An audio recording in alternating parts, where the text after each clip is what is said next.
Lucas 2, 1 al 7. Vamos a leerlo alternadamente. Yo leo el 1, ustedes el 2 y así sucesivamente. Dice así: aconteció en aquellos días que se promulgó un edicto de parte de Augusto César que todo el mundo fuese empadronado. Este primer censo se hizo siendo Cirenio gobernador de Siria. E iban todos para ser empadronados, cada uno a su ciudad. Y José subió de Galilea, de la ciudad de Nazaret a Judea, a la ciudad de David, que se llama Belén, por cuanto era de la casa y familia de David, para ser empadronado con María su mujer, desposada con él, la cual estaba encinta. Y aconteció que estando ellos allí, se cumplieron los días de su alumbramiento. Y dio a luz a su hijo primogénito, y lo envolvió en pañales, y lo acostó en un pesebre, porque no había lugar para ellos en el mesón. Este primer sermón de la Navidad 2021 que les traigo se llama Sin lugar en el mesón. Y me gozo, como pastor de ustedes, de poder comenzar bien temprano en diciembre, la época de la Navidad, donde recordamos que Jesús nació. Y es cierto que hay muchas discusiones por ahí de cuándo en realidad nació. Es verdad que históricamente no se puede saber exactamente cuándo nació. Lo que sí se sabe es que en esta época, por las tradiciones, pues se celebra. Y si lo están celebrando personas que a veces ni siquiera conocen a Cristo como su Salvador, como aquellos que lo conocemos nos vamos a aprovechar, ¿no? Para entonces gritar a los cuatro vientos que es verdad que Jesús nació. Y no solo que Jesús nació, sino que también creció, y creció con un propósito muy definido: ir hasta la cruz, donde murió por ti y por mí, para salvarnos de todos nuestros pecados, ¿no? Entonces es una época para aprovechar muy bien. Yo digo que es una victoria que celebremos las Navidades en diciembre, porque tienen razón aquellos que dicen que antes de que se comenzaran a celebrar las Navidades, en el mundo greco-romano, pues se celebraba la fiesta del nacimiento del sol, porque en aquellos tiempos se adoraba hasta el sol. Pues nada, Jesucristo, que es el verdadero el sol de justicia, como lo llama la Biblia, ¿verdad? Y que es la estrella resplandeciente de la mañana, le quitó el show al astro sol, que fue creado por Dios, ¿verdad? Para tomarlo él, que es el sol y que es el que nos ilumina nuestras vidas. Cuando nosotros miramos ahí Lucas capítulo 2, del 1 al 7, lo primero que nos damos cuenta en los versos 1 y 2 es que detrás de este libro está alguien que domina la historia. Está alguien que sin lugar a dudas es un historiador, además de que fue médico. Sabemos, según nos cuenta el apóstol Pablo en algunas de sus epístolas, que Lucas era médico. Pero sabemos también, a través del contenido que tiene el libro de Lucas y el libro de Hechos, que es como el segundo tomo, que este hombre, además de ser médico, era historiador. Y algo que nos da la clave es precisamente dos versos como estos versos, el verso 1 y el verso 2 de Lucas capítulo 2, donde dice Lucas: aconteció en aquellos días que se promulgó un edicto de parte de Augusto César que todo el mundo fuese empadronado. Este primer censo se hizo siendo Cirenio gobernador de Siria. O sea, este hombre que está escribiendo aquí, y sabemos por supuesto que quien está detrás de él es el Espíritu Santo, nos está ubicando en el tiempo y está diciendo quiénes estaban gobernando y quiénes eran los más importantes en aquel momento en el ámbito político. Nos está diciendo que el emperador era ¿quién? Augusto César. Augusto César. Y nos da un detalle adicional. Nos está diciendo que Augusto César promulgó un edicto. Los edictos eran las órdenes imperiales. Y este edicto que promulga Augusto César era que todo el mundo, o sea, todo lo que perteneciera al imperio romano tenía que ser empadronado. El emperador quería saber cuánta gente tenían. Lucas nos da otro detalle. Se hizo siendo Cirenio gobernador de Siria. O sea, no cabe duda que el autor de Lucas es un historiador que te quiere ubicar en tiempo y espacio y te está dando nombres de personas importantes en la época. Hay un problema aquí con Lucas, ¿no? Y es que la historia tiene un gran problema, aún en los buenos historiadores. Y es que casi siempre la historia se escribe desde los vencedores, ¿verdad? Los que escriben la historia son los vencedores, son los que tienen el poder. Y Lucas aquí te está mencionando a Augusto César y te está mencionando a Cirenio. Y cualquiera pudiera pensar, Lucas nos va a hacer aquí la historia de Augusto César y de Cirenio, ¿no? Que son los importantes de la época. El emperador romano, Cirenio, pero Lucas lo menciona a ellos para pasar a hablar de otra historia. Y entonces aquí es donde Lucas nos sorprende. Porque Lucas es un historiador diferente a lo que suelen ser los historiadores. Porque, vuelvo y repito, los historiadores suelen hablar de los poderes políticos, suelen hablar de los vencedores en la historia, de los famosos en la historia. Pero Lucas te los menciona a ellos para decirte, ellos se van aquí a un lado, te dejo aquí a Augusto César y te dejo aquí a Cirenio, que yo te voy a hablar de otra cosa ahora. Digo que esto es sorprendente porque los libros de historia lamentablemente suelen estar totalmente, vamos a decir, no son neutrales en realidad. Ojalá tuviésemos libros de historia neutrales, pero en realidad la historia se escribe y siempre los historiadores tratan de plasmar ahí un punto de vista, y casi siempre ese punto de vista es el punto de vista de los líderes políticos, los líderes sociales, los que valen y brillan en el mundo. Pero nos damos cuenta que la historia en realidad en este mundo corre por dos cursos. Una es la historia cronos, ¿verdad? La historia de la cronología es aquella que nos habla de las fechas y de los hombres de este mundo, pero otra es la historia de Dios en medio de este mundo. Y entonces Lucas te presenta hablando del cronos y te ubica en tiempo y espacio, pero Lucas va a pasar a hablarte ahora ya no de Augusto César y no ya de Cirenio. ¿De quién te va a hablar Lucas? Para mí hay dos frases tremendas en este pasaje de Lucas. Cuando él introduce en Lucas capítulo 2 verso 1 la frase aconteció en aquellos días, para mencionarte a Augusto César y para mencionarte a Cirenio, Lucas te está diciendo, aquí te estoy refiriendo al cronos. Pero hay otra parte en este texto que es fascinante y es la que se encuentra en el verso 6. Recuerden la frase aconteció en aquellos días del verso 1. Miren lo que dice en el verso 6. Y aconteció que estando ellos allí, se cumplieron los días. Se cumplieron los días. ¿Se dan cuenta ustedes, verdad? Hay dos cuestiones aquí que aluden al tiempo. La primera fue en el verso 1, donde dice, aconteció en aquellos días que Augusto César promulgó un edicto y era Cirenio, gobernador de Siria, en aquellos días. Pero te vuelve a hablar de días en el verso 6 y dice, y aconteció que estando ellos allí, se cumplieron los días. Porque aquí Lucas es donde te va a explicar de quién es quien él te va a hablar. No de Cirenio, no de Augusto César. ¿De quién te va a hablar? Pero ¿de quién te va a hablar? Lo dice la última frase del verso 7 que da título a este sermón. El verso número 7 dice, no había lugar para ellos en el mesón. O sea, Lucas, tú que se supone que eres un historiador de escuela, capaz de mencionar fechas o gobernantes tan famosos como Augusto César y Cirenio, me introduces con ellos para decirme que esta no es la historia de ellos, sino que tú me vas a venir a hablar a mí de alguien que cuando nació no tuvo ni siquiera lugar en el mesón. Pues sí, ¿qué les parece? Lucas es un historiador diferente. Lucas no nos viene a hablar de lo que se suponía valía y brillaba en aquella época. Lucas te dice, estando ellos reinando, ocurrió esto otro. Y Lucas nos viene a hablar de alguien que cuando nació tuvo que nacer entre animales, porque cuando sus padres trataron de entrar a un mesón, no había lugar para ellos en el mesón. Y esta es vamos a decir, la magia que tiene este pasaje de Lucas que introduce todo el libro. Lucas, como buen historiador, se ubica en esos personajes de la historia, pero rápidamente los deja a un lado, los echa a un lado para decirte, no te vengo a hablar de ellos. Fue en los tiempos de ellos, para si eso te sirve de algo. Y bueno, de algo nos ha servido, ¿no?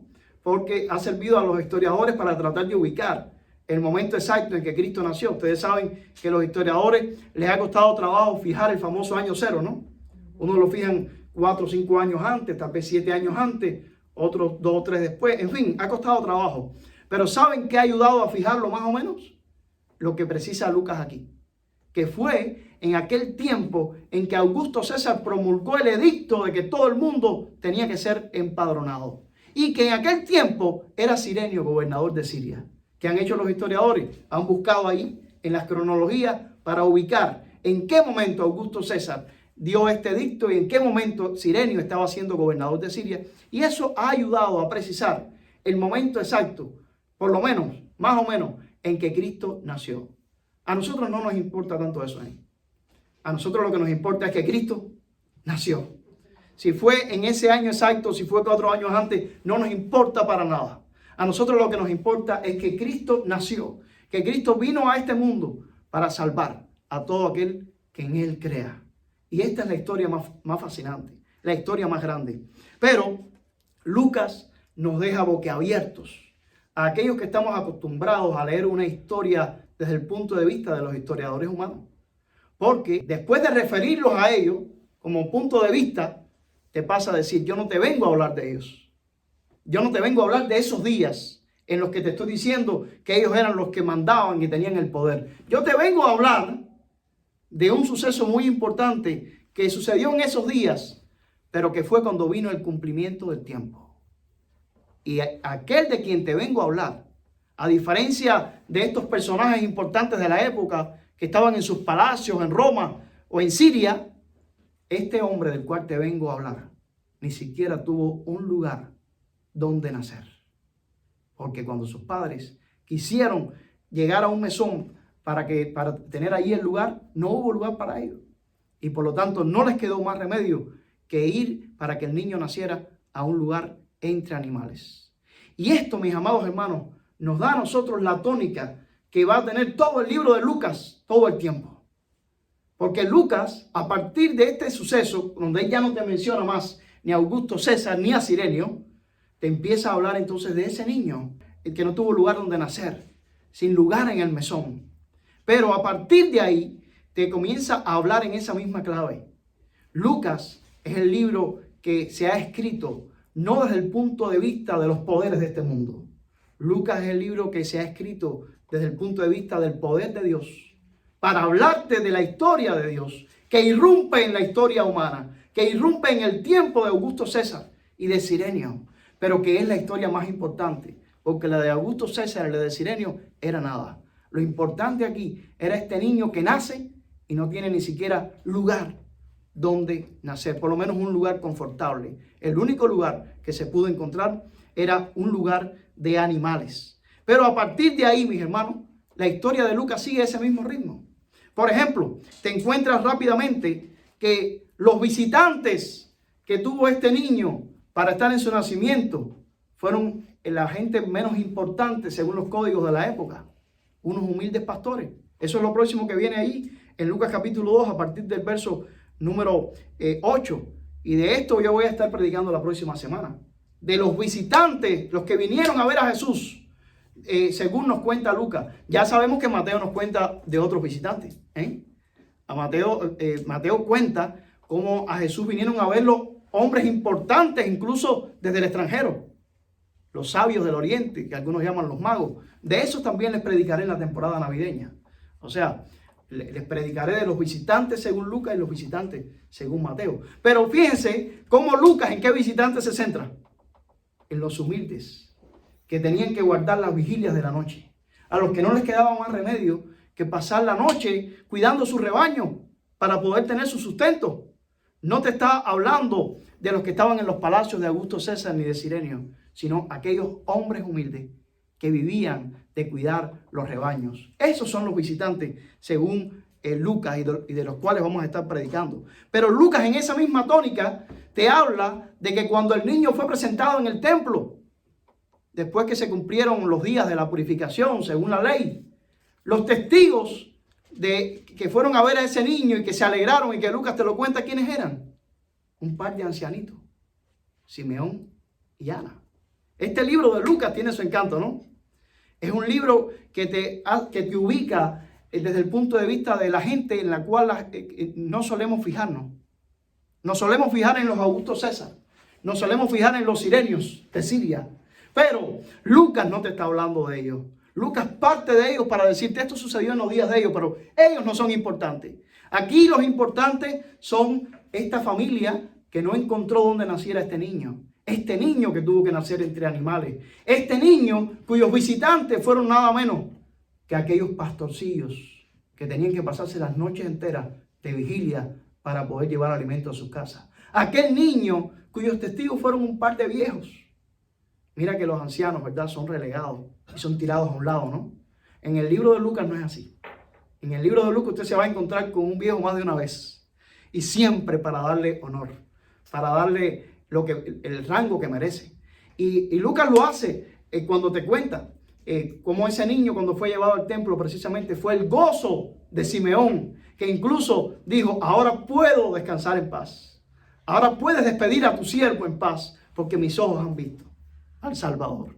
Y después te presenta a Ana, la profetisa, que también te dice que era de muchos días. Este niño que es el protagonista en el Evangelio de Lucas es un niño así. Un niño que desde el punto de vista de los poderes y los valores de este mundo era insignificante.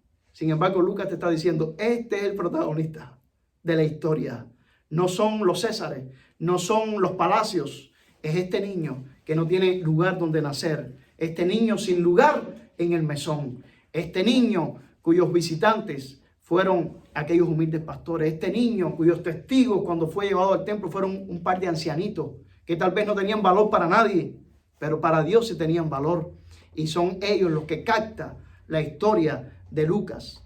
Este niño, Jesús, fue el mismo niño que, por cierto, en la presentación del templo, sus padres eran tan humildes y tan pobres que la ofrenda que pueden presentar es la ofrenda del par de tórtolas o 2 palominos. Y eso quien te lo cuenta es Lucas también, cuando el niño es presentado en el templo. Pero en la ley te daban la posibilidad de llevar un cordero.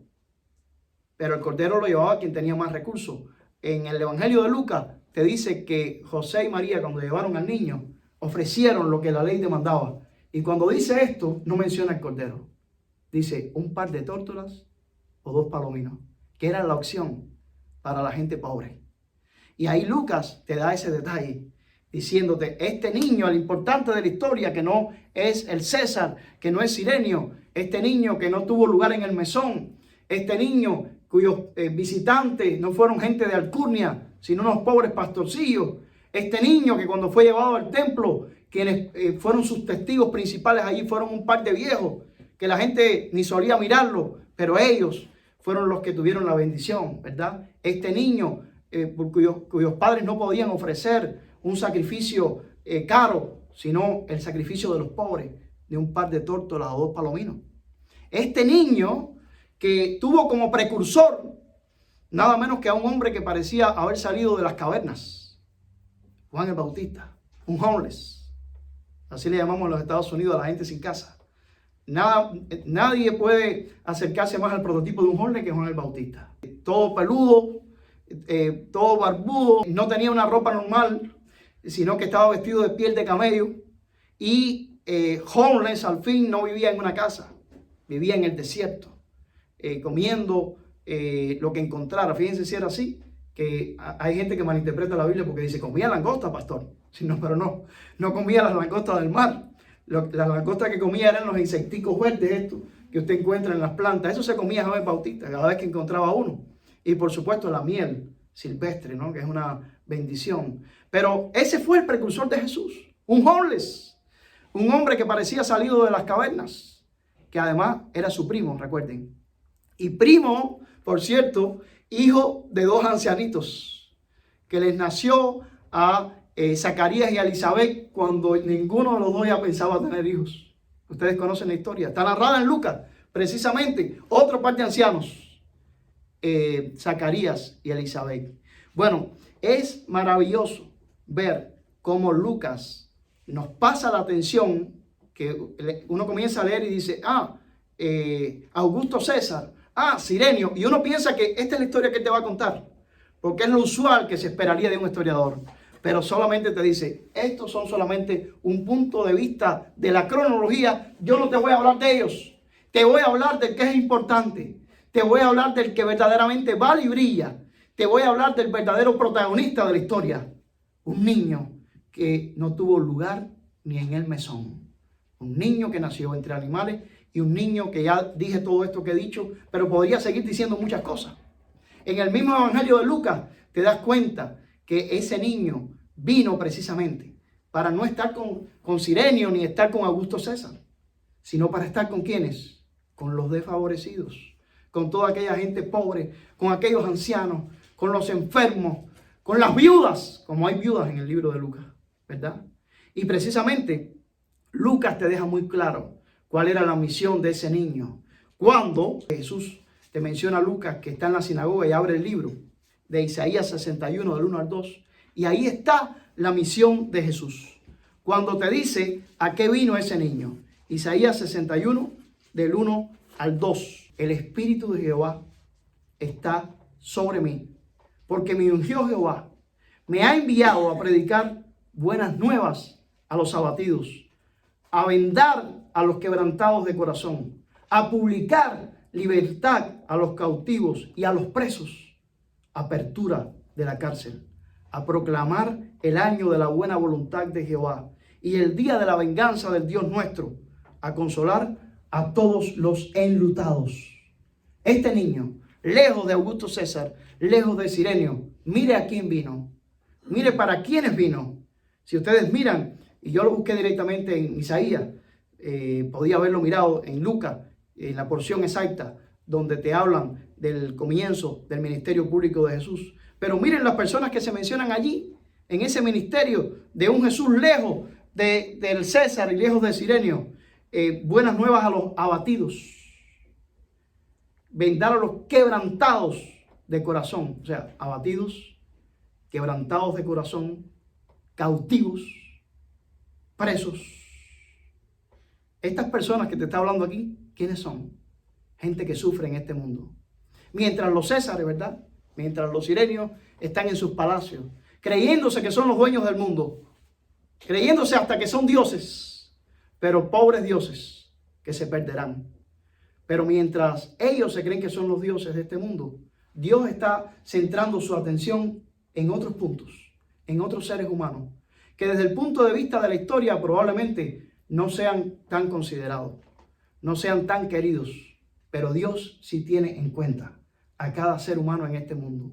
Y para esos seres humanos que no cuentan en los libros de historia, que no tienen la posibilidad de estar en los libros de historia entre los nombres de los Augusto César o de los sirenios, vino Jesús para librarnos, para salvarnos, especialmente mientras más anónimo sea un ser humano, mientras más humilde sea un ser humano, mientras más pecador sea un ser humano o reconozca ser un ser humano.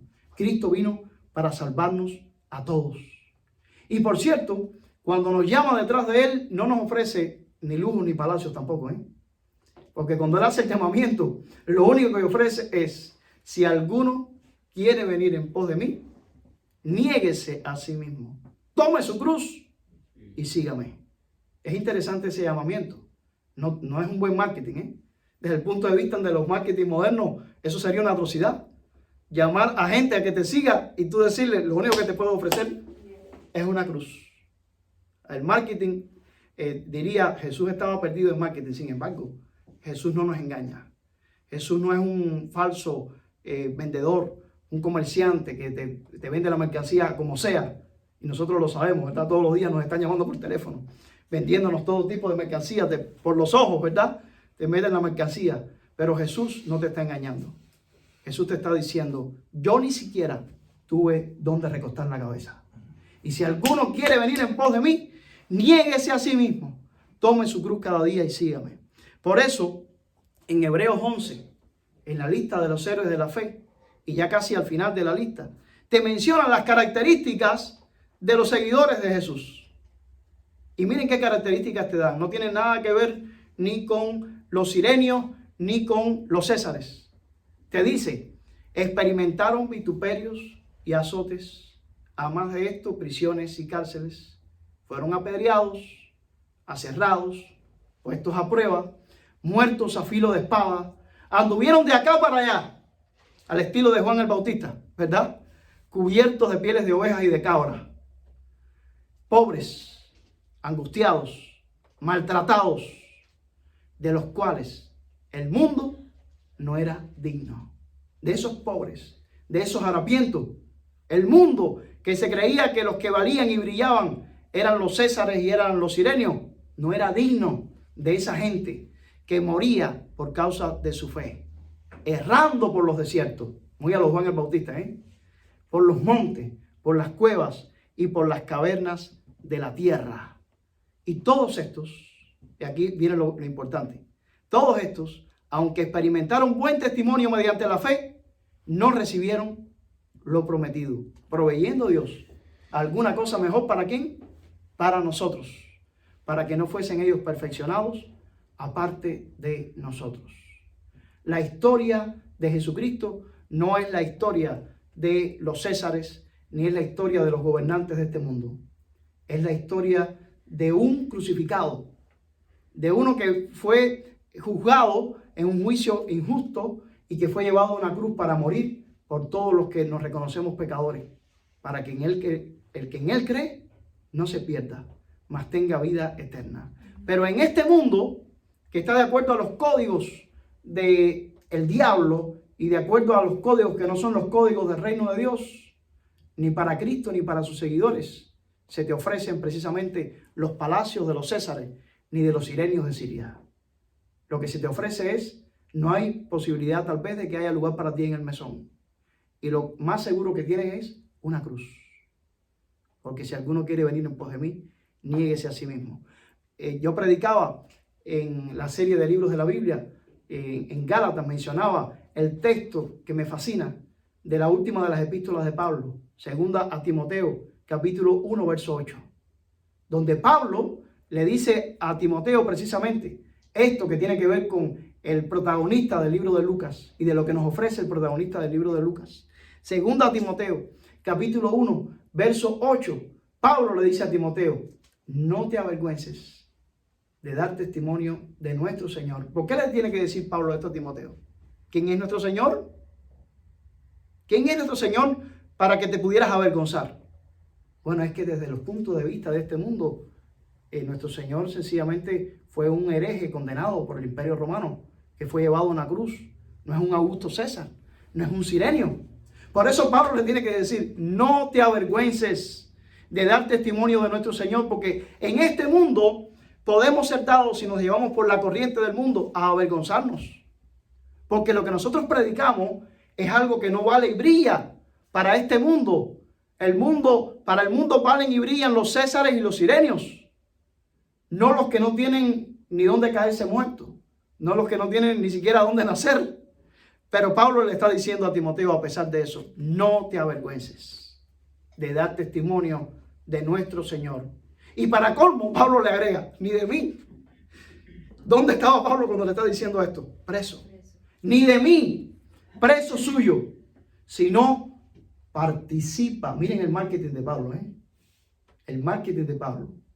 Participa de las aflicciones por el evangelio según el poder de Dios. O sea, no para de sufrir, sino ven a sufrir. Welcome. Bienvenido a la familia de la fe.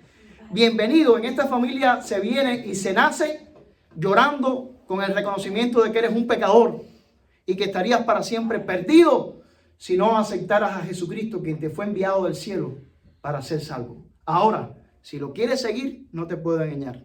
Te tengo que advertir. En este mundo te avergonzarías de él, porque no es lo que el mundo quisiera que tú le predicaras. El mundo quiere la pompa, el mundo quiere los sirenios de Siria, el mundo quiere los Augusto César de Roma. Pero un crucificado que no tuvo ni siquiera dónde nacer no es atractivo para el mundo. Pero de este es del cual Dios nos llama a predicar. Y de este es del cual escribe Lucas.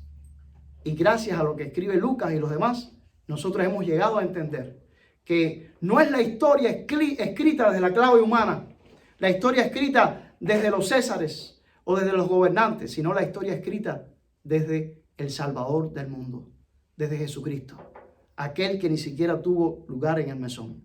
A modo de resumen, solamente en este pasaje de Lucas 2, del 1 al 7, esos dos referencias al tiempo. La referencia en el verso 1, en aquellos días, cuando Augusto César y Cirenio, yo te vengo a hablar, dice Lucas, en el verso 6, de una mujer que dio a luz un niño. Y nada mejor que resumirlo según las propias palabras de Gálatas capítulo 4, versículos 4 al 7, con las cuales voy a terminar.